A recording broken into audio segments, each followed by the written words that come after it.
Assalamualaikum warahmatullahi wabarakatuh.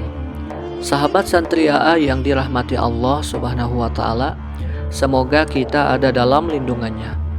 Dajjal adalah sosok dalam eskatologi Islam dan eskatologi Kristen Ortodok yang akan muncul menjelang hari kiamat. Manusia tidak ada seorang pun yang pernah bertemu dengan Dajjal karena tempatnya dirahasiakan oleh Allah Subhanahu wa Ta'ala, kecuali sahabat Nabi Muhammad SAW yang bernama Tamim Ad-Dari. Ia bertemu dengan sosok Dajjal di suatu pulau yang ada di tengah lautan Samudra Hindia. Fatimah binti Qais meriwayatkan dalam suatu kesempatan ketika Nabi Muhammad SAW selesai menunaikan sholat berjamaah, beliau naik ke atas mimbar seraya tertawa kecil. Terdengar dari kedua bibirnya, beliau berkata, "Kepada semua yang baru saja menunaikan sholat, tetaplah di tempat." Setelah semua sahabat duduk dengan tenang, Nabi pun kemudian mengawali pembicaranya. "Apakah kalian tahu mengapa aku kumpulkan?"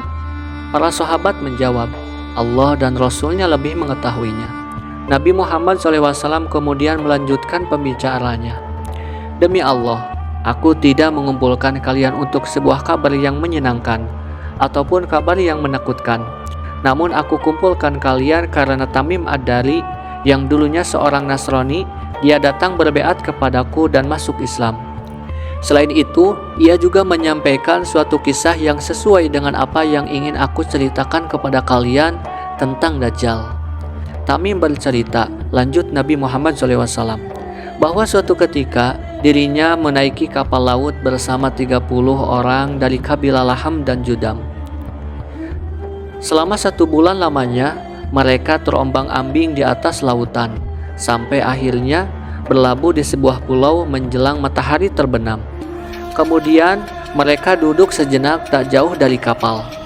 Karena sebentar lagi malam tiba, Tamim dan rombongan nekat masuk ke dalam pulau meskipun tidak tahu bahaya apa yang akan menimpa. Di sana, mereka berjumpa dengan sosok dabbah atau hewan yang sangat menakutkan dan berbulu lebat. Saking lebat bulunya, mereka tidak tahu mana depan, mana belakang. Kemudian mereka berkata kepada dabbah itu, "Celakalah, hewan apakah engkau?" Dabbah menjawab, "Aku adalah Jasasah." Mereka kembali bertanya, "Apa itu Jasasah?" Dabbah berkata, "Pergilah kalian kepada seorang laki-laki yang berada di sebuah gereja, sebab dia sangat merindukan kabar dari kalian." Setelah dabbah tersebut menyebutkan seorang laki-laki kepada kami menjadi takut dan mengira hewan itu adalah setan.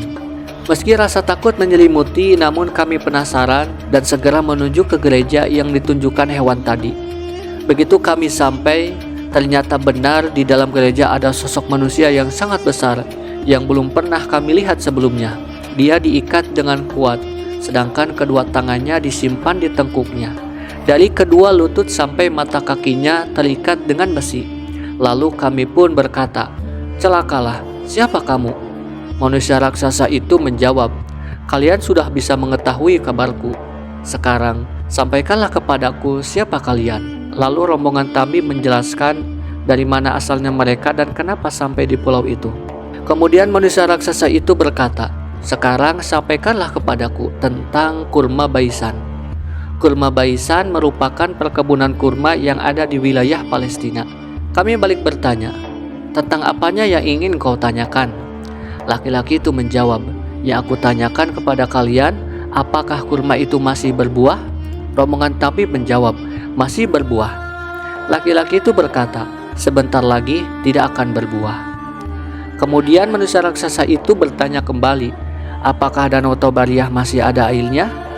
Danau Tobariyah secara geografis masuk di wilayah Palestina dan Suriah, namun secara politis atau de facto kini dikuasai negara Israel.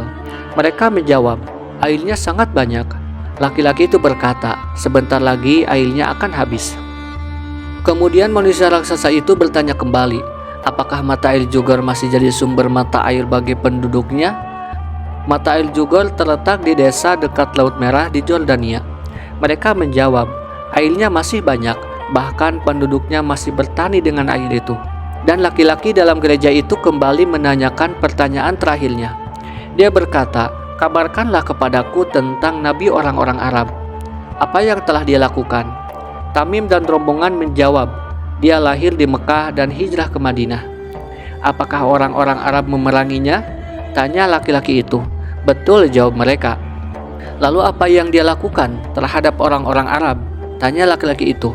Kawan-kawan Tamim mengabarkan sejelas-jelasnya bahwa sang nabi telah muncul di masyarakat Arab dan ditaati oleh mereka. Terdengar si laki-laki bertanya lagi, "Apakah itu sudah terjadi?" "Benar," tegas mereka. Laki-laki itu berkata, "Nabi itu lebih bagus bagi mereka jika mereka menaatinya. Karena itu dia memberitahu kalian tentangku. Sesungguhnya aku ini adalah Masih Ad-Dajjal. Aku hampir saja diizinkan keluar dari pulau ini. Setelah keluar, aku berjalan di muka bumi. Tidaklah aku biarkan suatu kampung pun kecuali aku singgahi dalam 40 hari, selain kota Mekah dan Madinah. Keduanya diharamkan untukku." Kisah ini disampaikan oleh Nabi Muhammad SAW di dalam kitab Sahih Muslim. Wallahu alam, semoga kita tidak mengalami hari-hari turunnya Dajjal.